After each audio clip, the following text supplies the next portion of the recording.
हिंदुस्तान के नक्शे से अब लाल आतंक के अंत का वक्त आ गया है। समय और तारीख तय कर ली गई है। नक्सलवाद को जड़ से खत्म करने की मोदी सरकार की प्रतिबद्धता उस मुकाम पर पहुंच गई है जहां से नक्सलवाद अपनी अंतिम सांसें गिन रहा है। नक्सलवाद भारत की एकता और अखंडता के लिए बहुत बड़ी चुनौती बन गया था।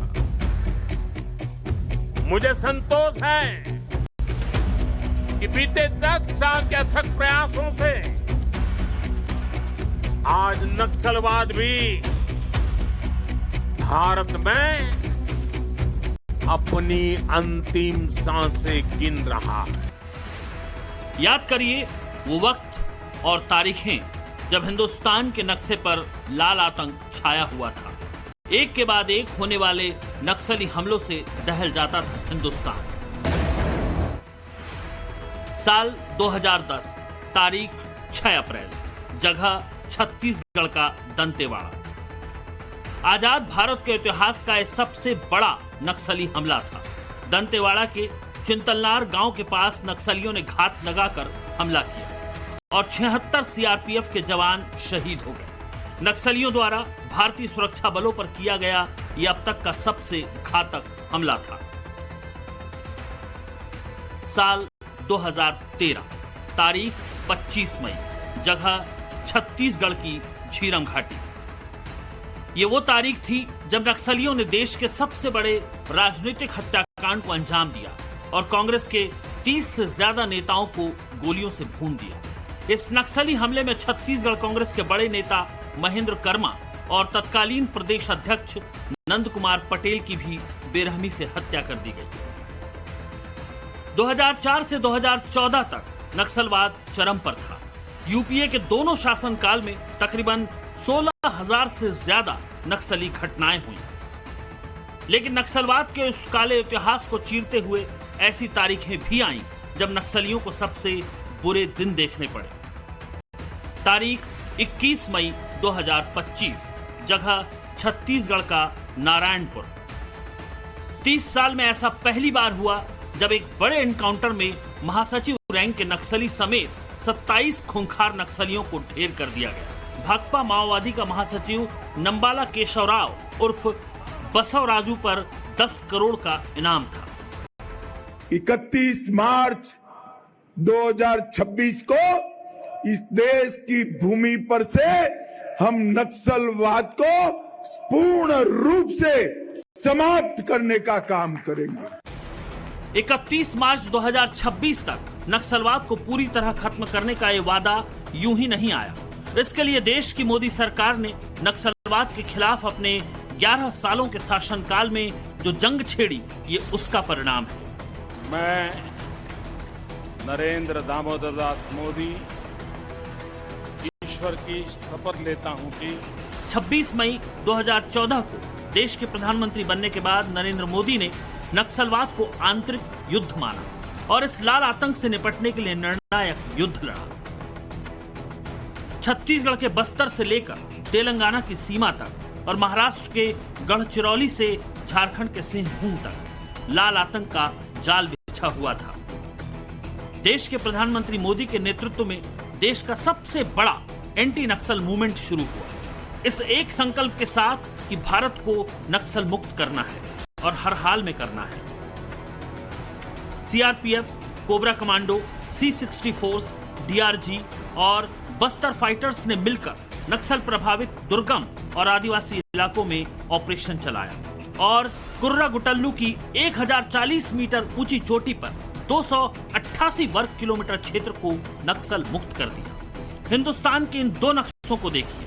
पहले जिस लाल आतंक ने हिंदुस्तान में रेड कॉरिडोर बना रखा था, अब वो रेड कॉरिडोर पूरी तरह बिखर भी गया और सिमट भी गया। जब 21वीं सदी का इतिहास लिखा जाएगा तो उसमें एक स्वर्णिम अध्याय होगा कि कैसे भारत ने दूसरे और तीसरे दशक में नक्सलवाद जैसी भयानक बीमारी को जड़ से उखाड़ दिखाया, उखाड़ करके फेंका। आप याद करिए वो समय जब नेपाल के पशुपति से भारत के तिरुपति तक रेड कॉरिडोर बन चुका था। भारत में नक्सलवाद की शुरुआत 1967 में हुई। पश्चिम बंगाल के छोटे से गांव नक्सलबाड़ी से भारतीय कम्युनिस्ट पार्टी के दो नेता चारू मजूमदार और कानू सान्याल ने 1967 में सत्ता के विरुद्ध ये सशस्त्र आंदोलन शुरू किया।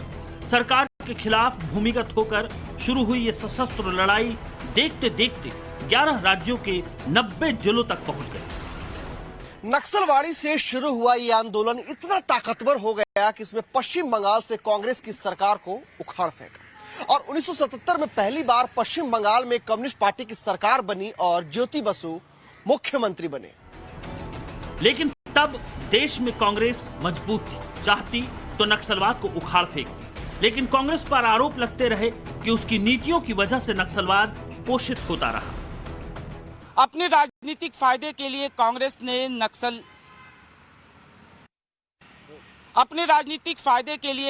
ने नक्सल की समस्या को बढ़ावा दिया। कांग्रेस ने गरीबों की आवाज कहकर वामपंथी वोट बैंक की राजनीति में नक्सलियों की हिंसा को निर्णायक रूप से कुचला नहीं, उल्टे लॉ एंड ऑर्डर की समस्या कहकर उसे राज्यों के मत्थे मर दिया। सुरक्षा बलों को पूरी छूट नहीं मिली और मानवाधिकार के नाम पर कार्रवाई रोकी गई। नतीजा ये हुआ कि नक्सलियों ने इस छूट का फायदा उठाया। जनता की आवाज के नाम पर विकास को चौपट कर दिया। मासूम और बेगुनाह लोगों की हत्याएं की। आमाशय की नली को काट करके बाहर निकाल दिए। उस समय मेरी माँ बाजार में थी और लोगों को उसकी जान की रक्षा के लिए पैर पड़ रही थी। कैसा दहशत किसी के ऊपर मत हो। लेकिन सत्ता बदली, नीति बदली, नजरिया बदला और नक्सलवाद घुटनों के बल खड़ा हो गया। आंकड़ा देखिए, नक्सलवाद की वजह से साल 2010 में 720 लोगों की हत्या हुई, जबकि 2014 में यह आंकड़ा 222 पर आ गया और 2024 में महज 121 पर आकर सिमट गया। वहीं बीते 2 साल में देश की सरकार ने नक्सलियों को जो ठिकाने लगाया उसका आंकड़ा देखिए। साल 2024 में सुरक्षा बलों ने 235 नक्सलियों को ढेर किया। वहीं 2025 में अब तक 176 माओवादियों को ढेर किया जा चुका है। पहले नक्सली बनावत रहे और बड़ी तबाह करत रहे हमरे के और खाना पीना मांगत रहे और डर से दे देते रही खाना पीना। बहुत ही दहशत में थे उस समय, तो पूरा फैला हुआ था ना नक्सली बेल्ट ही था, एरिया ही ऐसे था। नक्सल एरिया होते रहे, कोई भी पुलिस मन भी आवेले सब डरत रहे। कोई हिया जल्दी पार्टी कर गढ़ है, पार्टी क्षेत्र नक्सली वाला एरिया है कह के सब आवे जाए ले, सब कोई डरत रहे। कोई हिया कोई चीज का सुविधा नहीं रहे। यहाँ ढोल नक्सल क्षेत्र था, नक्सलवाद पूरा था।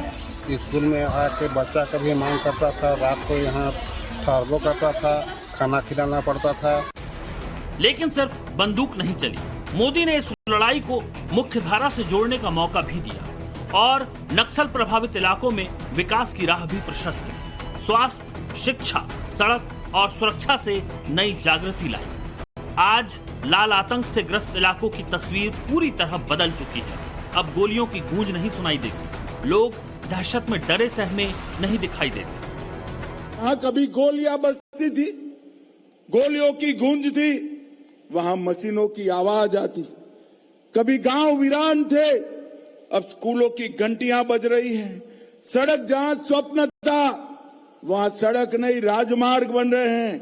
और जहां बच्चा स्कूल जाने से को डरता था वहां कंप्यूटर पर बच्चा पूरे विश्व के साथ बात कर रहा है। भाइयों, यही मोदी की शक्ति है, यही मोदी का संकल्प है और यही मोदी के विकसित भारत, सुरक्षित भारत का सपना है। शपथ लेने के बाद 11 सालों की उपलब्धि में नक्सलवाद की खत्म होती समस्या मोदी की बड़ी कामयाबी है।